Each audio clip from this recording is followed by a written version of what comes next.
በሳውዲ አረቢያ ላይ እጅግ በጣም የሚያስፈራና በሁሉም የቴሌቪዥን ጣቢያዎች ላይ የሚተላለፍ ዜና አለ። ይህ ዜና ደግሞ ሁላችንንም ያስደነገጠና ሁላችንንም ያሳሰበ ነው ብዬ አስባለሁ። ሰላም ጤና ይስጥልኝ። ውድና የተከበራችሁ የፎዚት ተከታታዮች በያላችሁበት የዓለም ዳርቻ ሰላማችሁ ይብዛል ብያለሁ። ይህን ቪዲዮ ስትከታተሉ ለሁሉም ሰው እንዲደርስ ላይክ እና ሼር፣ ሰብስክራይብ ማድረጋችሁን አትርሱ። በተለይ ይህ ቪዲዮ ለብዙ እህቶቼ ይጠቅማል ብዬ ስለማስብ ላይክ ማድረጋችሁን እንዳትረሱ ማለት ነው። በሳውዲ አረቢያ ላይ በዚህ ሰሞን እንግዲህ ባለፈው ቪዲዮ ሰርቼ ነበረ። በዛ ቪዲዮ ላይ አብዛኞቻችሁ አይታችሁታል። በመጀመሪያ የምለው ፈጣሪ አምላክ ከእንደዚህ አይነት አደጋ ይጠብቀን ሁላችንንም። የሰው ልጅ በሙሉ ከአደጋ እንዲጠበቅ እፈልጋለሁ፣ ወይም ምኞቴም ነው። ፈጣሪም ደግሞ የሰው ልጅ አስከፊ የሆነ አደጋ እንዲያደርስበት አልመኝም። በተለይ ደግሞ ኢትዮጵያውያን እህቱ ወንድሞቼ ሳውዲ አረቢያ ላይ የምትሰሩ የትኛውም መንጠቃ ወይም ደግሞ የትኛውም አካባቢ ላይ ሳውዲ አረቢያ የምትሰሩ እህቶቼ ጥንቃቄ እንዲታደርጉ ማለት ነው። ዛሬ ሴትዮዬ በስነ ስርዓት ነው የነገረችኝ። ያው የሚረጨው ነገር ስሙ ምናምን ብዙም አልገባኝም። በአማርኛ ትርጉሙ ምን እንደሆነ አልገባኝም። ያው በአረበኛ ስለሆነ ሴትዮ የነገረች። ነገር ግን አሜሪካ፣ እስራኤል አሁን የተያያዙ ጦር የተያያዙ ሀገሮች አሉ። እነዚህ ሀገሮች ደግሞ የተለያዩ ሀገሮች ላይ አሁን አስከፊ የሆነ ጦርነት እየተካሄደ ነው ያለው። ይህ ጦርነት ሳውዲ አረቢያ ላይ አሁን በጣም በከፍተኛ ሁኔታ ህዝቡን ጭንቀት ውስጥ አስገብቶታል። እጅግ በጣም ጥንቃቄ አድርጉባቸው ብላ ካለችኝ ሴትዮ ማለት ነው። የመጀመሪያው ሽባክ ወይም ደግሞ በር አለመክፈት፣ ውጭ አለመውጣት። ከእንደገና ደግሞ ምንም አይነት ድምፅና ምንም አይነት ሽታ ስታዩ፣ ለምሳሌ እስከዛሬ ከምታዩቸው የተለያዩ ሽታዎች፣ የተለያዩ ጠረኖች ከተሰሟችሁ መስኮት ከፍታችሁ የምትቀመጡ ወይም ደግሞ አንዳንድ ቤት 24 ሰዓት በሚባል ደረጃ መስኮት ክፍት የሚሆንባቸው ቤቶች አሉ። እኛ ቤት እንኳን ብዙ መስኮት አይከፈትም። የኩሽና መስኮት ብቻ ነው የሚከፈተው እንጂ መስኮት አንከፍትም።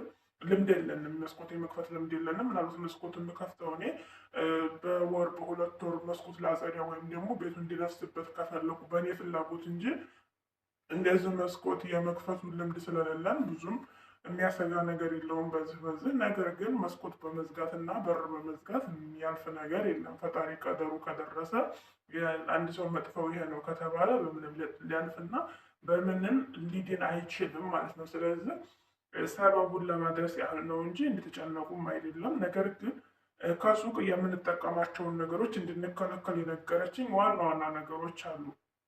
ከአሁን በኋላ ከሱቅ ምንም አይነት ነገር አስመታችሁ፣ በተለይ አንቺን ያለችኝ እኔ ይሄ ቅጠላ ቅጠል ነገር እንደምጠቀም ታውቃለች።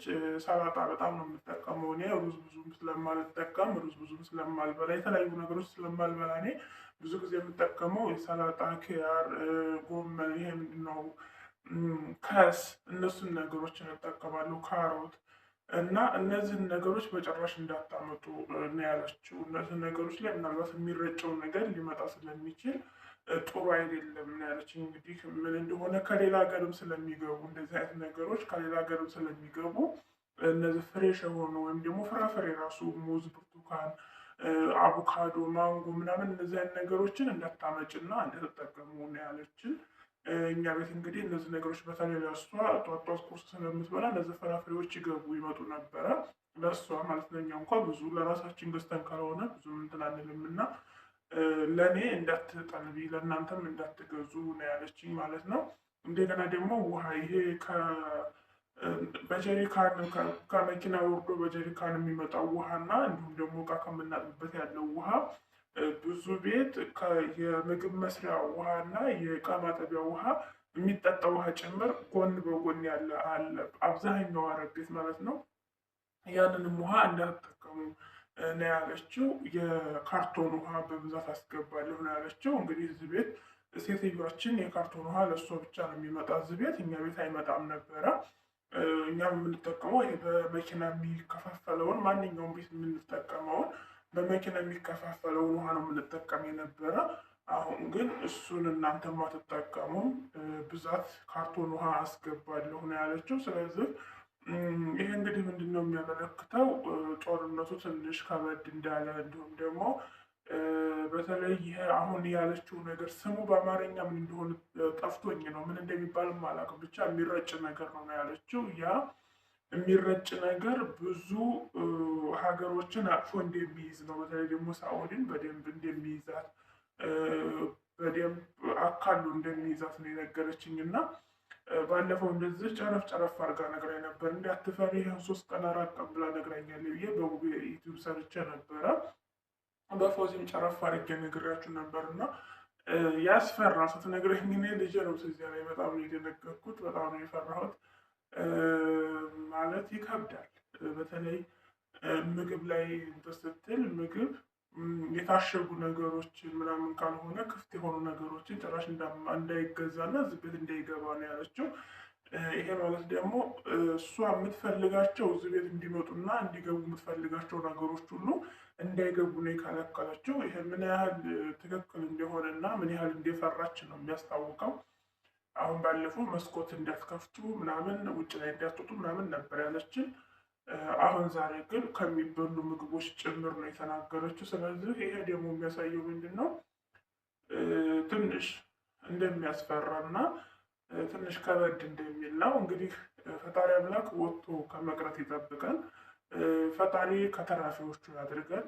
ጦርነትን በቃ ይበለን። በጥቅሉ ጦርነት በጣም ከባድ ነው በአሁኑ ሰዓት እና ጦርነትን በቃ ይበለን። ከጦርነት ፈጣሪ ይጠብቀን። የሰው ልጅ ሞት አይቀርም። የሰው ልጅ ይሞታል። ከሞት የሚቀር የለም። ሰው ሆኖ በዚህ ምድር ላይ ሳይሞት የሚኖር ወይም ደግሞ ዝንተ ዓለም የሚኖር የለም። እንኳን አይደለም የሰው ልጅ ዛፍ ቀኑ ሲደርስ ይደርቃል፣ ይበሰብሳል እና ሁላችንም ሟቾች ነን፣ በስባሾች ነን። የተሸከምነው ስጋ ፈራሽ ነው። ነገር ግን አሟሟታችን በምን አይነት መንገድ ነው የሚለውን ሳስበው ትንሽ ያው የአሟሟታችን ነገር እውነት በስደት ነው ወይ የምንቀረው? አሁን ላይ በቃ ዓለሚቱ በሙሉ ተወጥራለች። ዓለም የተወጠረችበት ጊዜ ነው አሁን። ሰላም ያድራል ሰላም ይውላል የሚባል ሀገር የለም። በአሁኑ ሰዓት የተወጠረ ሀገር ነው ሁሉም። አሁን በውጥረት ውስጥ ያለ ሀገር ነው። ሞት የበዛበት፣ መፈናቀል የበዛበት፣ ረሃብ የበዛበት፣ ስቃይ እንግልት የበዛበት ዓለም ላይ ነው ያለ ነው እና ፈጣሪ አምላክ እንግዲህ ከተራፊዎቹ ያድርገን። የውመል ቂያማ ደርሷል ነው ያለችው ይህ ሴትዮ። በቃ አሁን የውመል ቂያማ ደርሷል። ምክንያቱም በጣም ብዙ ሰው ሞቶ ሰው አያዝንም ነው ያለችው። በቃ ሰው አያዝንም። በጣም ብዙ ሰው ነው የሚሞተው፣ ግን ሰው ሞተ ተብሎ ሰው አያዝንም አለች እና የሆነ ሀገር ላይ የሚመሯቸው ጓደኞች ናቸው እና በጣም ብዙ ሰው ቤተሰቦቻቸው በአንድ ጊዜ ሞተውባቸው ግን አላዘኑም። ማፊ ሀዘን ስትለኝ ማለት ለመሳቅም እንዲሁም ደግሞ ብቻ የሆነ ስሜት ተሰማኝ እና ሀገራችን እየሆነ ያለው ሀገራችን እየታየ ያለው ነገር ነው። የትኛውም ሀገር ላይ ያለው አሁን ሀገራችን አስባችሁታል። በፊት አንድ ሰው ሞተ ተብሎ ለመርዳት እንኳ ስንት መከራ አለው፣ ስንት ጭንቅ አለው። ምግብ ይብላ ተብሎ የሚረዳው ሰው ሴትም ትሁን ወንድም ትሁን ብቻ ሰው ተጨንቆ ተጠቡ በድንገት እንዲያሰባ ተብሎ ዙሪያዋ ሰው እንዳይጠፋ ተብሎ ምግብ አብልተው አጠጥተው ብቻ የምትፈልገውን የሚፈልገውን ነገር ተደርጎ አነጋገሩን አሽሞንሙነውበት በስነ ስርዓት በቃ የሆነ ብቻ በጣም በጭንቀት ነበር እኔ ለቅሶ ሲረዳ የማውቀው። አሁን ላይ ግን እናንተ ማታ አውርታችሁት ከሆነ ጠዋት ወይ ወንድማችሁን ወይ እናታችሁን ወይ አባታችሁን ብቻ በእናንተ ዙሪያ ያለ ሰው ሞተ የሚል መርዶ በሶሻል ሚዲያ ትሰማላችሁ፣ ከሰው ትሰማላችሁ። ደውሎ እከሌ ሞተ እኮ ሰማሽ እንደምትባሉበት ጊዜ ነው ያለው እና ይሆናል አይደል? የሰው ልጅ እርክስ ያለበት ዘመን የሆነ የሰው ልጅ ክብር ያጣበት ዘመን እዛ ላይ ነው ያለ ነው እና አንዳንድ ጊዜ ዝም ብዬ ሳስበው ይጨንቀኛል። ማለት አሁን እኔ ለሞቱ እያዘንኩ አይደለም። በነገራችን ላይ በአሁኑ ሰዓት ለሞቱ በአሁኑ ሰዓት ህይወታቸው ላለፈ ሰዎች ወይም ቤተሰቦች እያዘንኩኝ አይደለም። ይሄን ስላችሁ ደግሞ ሰው አይደለሽ እንደ ሰው ሲሞት እንዴት አታዝኝም ልትሉ ትችላላችሁ። ግን ደግሞ ምን መሰላችሁ የአሁኑን ምድር ላይ የሚሰራን መከራንና ስቃይን ከማየት ማረፍ ትልቅ ነገር ነው እና በቃ ይሆናል አይደለም የሆነ ሰው ከጎኑ የሆነ ሰው እንደተለየው እያወቀ ግን ስሜቱ ምንም የሆነ ብቻ እንትን ነው የሆነ አለ አይደለም። ምን ብዬ ልንገራችሁ? በቃ ይህ አሁን ላይ ያለው ስሜት እኔ አላቅም። ብቻ ሁላችሁም የምታዩት ነው እና ትንሽ ከበድ ይላል። ስለዚህ ሴትዮ የራሱን ማፊ ሀዘን አንድ ቤት ውስጥ አንድ ቤት 5 ሰው ሞቶ ግን ብዙ አላዘኑም። እንደ በፊቱ አይደለም። በፊት እኮ አንድ ሰው ሲሞት በጣም አዘን ነበር ምናምን ስትል እውነት ነው ያልኩት። ምክንያቱም ሀገራችን ላይ እያየን ያለ ነገር ስለሆነ የትኛውም ዓለም ላይ እየተደረገ ያለው ይሄ ነገር ነው እና ውዶቼ ልሏቸው የፈለኩት ምንድነው ምናልባት አረቦቻቸው ጥሩ ከሆኑ ይህንን ዜና ሁሉም ስለሚሰማ አሁን እኔ ሴትዮ ጠዋትም ማታም ዜና ናት። በፊት አሁን ፊልም ነበር የምታየው፣ ፊልም ታያለች። ከፊልም ባለፈ ደግሞ ኮምፒውተር ታያለች። ኮምፒውተር ላይ ነው ጊዜዋን የምታሳልፈው። ከኮምፒውተር ባለፈ ደግሞ ሰዓቷን በፊልም ነው የምትጨርሰው። አሁን ግን እንደተነሳሽ ቀጥታ ዜና ነው የምትከፍተው። እንደተነሳሽ ቀጥታ ዜና ነው የምትከፍተው። የተለያዩ ጣቢያዎችን ትታዳምጣለች።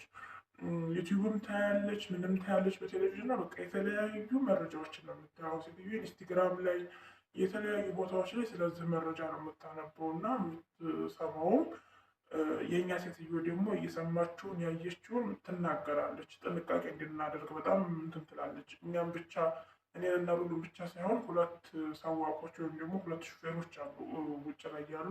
እነሱ ራሱ ጥንቃቄ ማድረግ እንዳለባቸው ምንም አይነት እኛ እንኳ ብናዛቸው ወጥተው ከሱቅ ምንም አይነት ነገር ማምጣት እንደሌለባቸው ምናምን ነው ትጨነቃለች በጣም እና የእኛ ሴትዮ ትናገረች። ምንም ነገር ቢፈጠር ይሄ ነገር አለ ከዚህ ነገር ተጠንቀቁ ትላለች። አንዳንድ አረቦች ደግሞ አይናገሩም እና አንዳንድ እህቶቼ ደግሞ ቋንቋ የማትችሉ ለምሳሌ ዛሬ ጦርነት አለ ቢሏችሁ ቋንቋ የማትችሉ እህቶች ስላላችሁ ምናልባት ይሄ ቪዲዮ ይጠቅማቸዋል ብዬ ስለማስብ ሸር አድርጉላቸው። ሀርብ ምን እንደሆነ የጦርነት ስሙ በአረበኛ ምን እንደሆነ በሀገራችን ያለው እና በዚህ ሀገር ያለው ስሙ ስለሚለያይ ግራ እንዳይገባቸው ይሄ ነገር ጥንቃቄ እንዲያደርጉ ነው። ለጥንቃቄ ነው እንጂ የፈጠራትን ህይወት እስትንፋስ የሚቆርጠት እሱ ፈጣሪ ብቻ ነው። ያቺ እስትንፋሳችን ዛሬ ነው የምትወጣው ከተባለ ምንም ይሁን ምንም የሚድን የለም። ስለዚህ ግን ደግሞ እገዙኝ ያግዛችኋለሁ ነው እና እኛም የምንችለውን ሰበቡን ለማድረስ ያህል እንድንጠነቀቅ ብዬ ነው። እንድትፈሩ እያረኩ አይደለም፣ እንዳትፈሩ አይዟቸው። ፈጣሪ አምላክ ስደት ላይ እንዳንቀር ይጠብቃል። በስደት ላይ ከመሞት ሀገር ላይ መሞት ይሻላል እና ፈጣሪ ይጠብቃል። እወዳችኋለሁ። በያላችሁበት የዓለም ዳርቻ ከሚሰማው ውሽንፍር ከሚሰማው ችግር መከራ ሁሉ ፈጣሪ ይጠብቃችሁ። በሰላም ለሀገራችን ያብቃን። ሀገራችንንም ሰላም ያድርግልን። ዓለምን በሙሉ ሰላም ያድርግልን ፈጣሪ። የዓለምን ሰላም ያብዛልን። የሰው ልጅ በሙሉ በሰላም ወጥቶ የሚገባበትን ቀን ቅርብ ያድርግልን። ሁላችሁንም እወዳችኋለሁ። ፈጣሪ አምላክ በእግር ወጥቶ በሳጥን ከመመለስ ይጠብቀን። ላይክ፣ ሸር፣ ሰብስክራይብ ያደረጋችሁ አበረታቱን። እወዳችኋለሁ።